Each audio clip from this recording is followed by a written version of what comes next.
বিসমিল্লাহির রহমানির রহিম। পৃথিবীতে নানা ধরনের মানুষ আছে। আল্লাহ কোনো দুজন মানুষকে একই ছাঁচে তৈরি করেননি। মাঝে মাঝে আল্লাহ দোয়ার মাধ্যমে নিজের সিদ্ধান্ত পরিবর্তন করেন না, বরং আপনার মন বদলে দেন এবং তার সিদ্ধান্তের প্রতি আপনাকে রাজি করিয়ে দেন, কারণ তিনি সবচেয়ে ভালো জানেন। কোনো মানুষকে সেই সীমা পর্যন্ত বাধ্য করবেন না যে যে ভালোবাসা ও সম্মানের কারণে সে চুপ ছিল তা ভুলে গিয়ে আপনার হৃদয়ের নোংরামি এবং আয়না দেখিয়ে তার কথা দিয়ে আপনার সম্মান ধুলোয় মিশিয়ে দেয়। যারা শুধু নিজের স্বার্থ বোঝে তাদের সম্পর্ক টিকে রাখার সাথে কোনো সম্পর্ক থাকে না। জীবনের বড় বড় শিক্ষাগুলো বই থেকে নয়, বরং অভিজ্ঞতা থেকে পাওয়া যায়। কারো মগজ সম্পর্কে জানতে চাইলে তার কথা শুনুন, আর কারো হৃদয় সম্পর্কে জানতে চাইলে তার কাজ দেখুন। আমরা বদলাতে তো চাই, কিন্তু অন্যকে।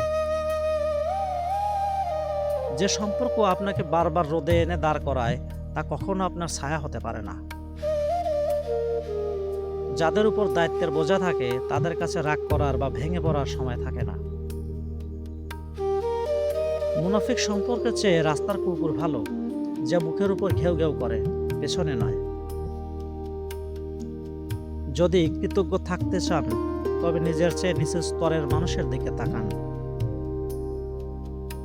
একজন নারীর রূপ মূর্খের কাছে লালসা, কিন্তু বুদ্ধিমানের কাছে তা হলো আত্মা।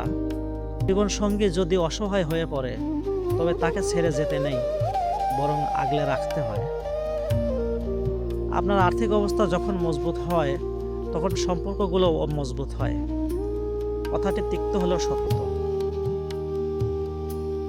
পরিবেশ অনুযায়ী নয়, বরং নিজের শিক্ষা ও রুচি অনুযায়ী কথা বলুন। প্রতিটি গন্তব্যে পৌঁছানোর জন্য, অন্ধকার সুড়ঙ্গ থেকে বের হওয়ার জন্য এবং প্রতিটি অলৌকিক ঘটনার জন্য আল্লাহর উপর ভরসা করা শর্ত। ভরসা থাকলে মনে সংশয় আসে না।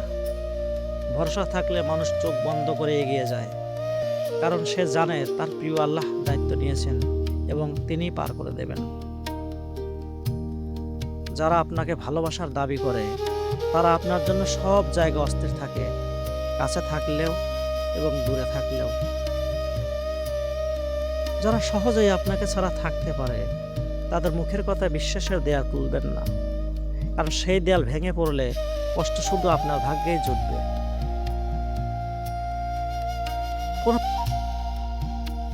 কোনো পশুর দিকে যদি ভালোবাসার হাত বাড়িয়ে দেন সে আপনাকে হতাশ করবে না, কিন্তু মানুষকে শ্রেষ্ঠ জীব বলা হলেও তার মধ্যেই এই গুণ আছে যে সে কারো হৃদয়ের পবিত্র ভালোবাসাকে মাটিতে মিশিয়ে দিতে পারে। একটি কথা মনে রাখবেন, মানসিক শান্তির জন্য কিছু মানুষকে উপেক্ষা করা দুর্বলতা নয়, বরং বুদ্ধিমত্তা। যখন হতাশা বোধ করবেন তখন আপনার উপর আল্লাহর নিয়ামতগুলো গুনতে শুরু করুন। দেখবেন আল্লাহর ভালোবাসার মিষ্টতা অনুভব করছেন এবং মন শান্তিতে ভরে উঠছে।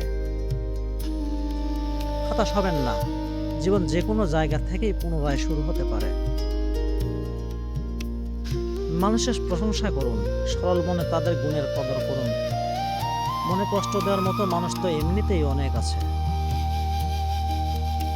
আমাদের এই স্বপ্ন, ব্যর্থতা, অহংকার, জেদ, রাগ, ঝগড়া, প্রতিযোগিতা সবই পাওয়ার না পাওয়ার মাঝখানে। রূপ ও সৌন্দর্য নারীর জন্য শুধু গুণ নয়, বরং একটি পরীক্ষাও। কিন্তু এই কথাটি না পুরুষ বোঝে আর না নারী। আল্লাহর ভালোবাসা ছাড়া পৃথিবীর সব ভালোবাসারই পতন আছে। এরপর আল্লাহ সেই বান্দাকে দেখিয়ে বলেন, বলো আমি ছাড়া তোর আর কে আছে? আপনি যদি মৃত্যুর পরও বেঁচে থাকতে চান তবে জীবিতদের জীবন দান করুন, কখনো ধর্মের মাধ্যমে, কখনো আত্মীয়তার বন্ধন রক্ষায়, কখনো উপদেশের মাধ্যমে, কখনো সম্পদের মাধ্যমে, আবার কখনো সুন্দর আচরণের মাধ্যমে।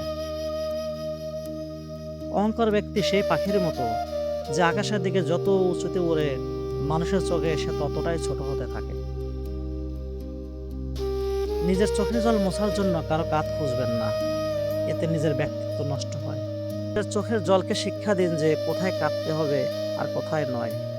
সেখানেই কাঁদুন যেখানে আপনার মর্যাদা অক্ষুণ্ণ থাকে। আর নিশ্চয়ই আল্লাহই সম্মান রক্ষাকারী। কিছু মানুষ তাদের সততার জন্য এবং কিছু মানুষ তাদের মুনাফিকের জন্য সারা জীবন মনে গেঁথে যায়। যে মানুষের মধ্যে শিষ্টাচার ও বিবেক আছে তার মতো সুন্দর মানুষ আর কেউ নেই। নিজের অংশের কাজ না করে কেবল দোয়ার উপর ভরসা করা বোকামে, আবার নিজের পরিশ্রমের উপর ভরসা করে দোয়া থেকে দূরে থাকা অহংকার। বিশ্বাস করুন, আপনি যদি মানুষের চরিত্রকে গুরুত্ব দিতে শুরু করেন, তবে নারী তার সৌন্দর্য বাদ দিয়ে নিজের চরিত্রকে সুন্দর করার জন্য কোনো ত্রুটি রাখবে না। মানুষ আপনাকে কলঙ্কিত করার লাখো চেষ্টা করতে পারে, কিন্তু মনে রাখবেন, সম্মান এবং অপমান কেবল আল্লাহর হাতে। নষ্ট খাবার যেমন মানুষের স্বাস্থ্য নষ্ট করে, তেমনি একজন খারাপ মানুষ তার চারপাশের মানুষের চরিত্র নষ্ট করে দেয়। এটা বোঝা উচিত যে সবাই আপনার মতো করে ভাবে না এবং আপনার মতো করে অনুভবও করে না। মানুষ ভুল থেকে শেখে, কিন্তু যে ভুল করাকে অভ্যাসে পরিণত করে সে যা শিখেছিল তাও ভুলে যায়। অন্যকে ক্ষতি না করে, তাদের ছোট না করে এবং হিংসা না করে এগিয়ে যাওয়ার কৌশল শিখুন। জীবন একটি নিরন্তর পরীক্ষা। এখানে 10 বার পড়ে যাওয়ার পর 11তম বার উঠে দাঁড়ানোর নামই হলো সফলতা।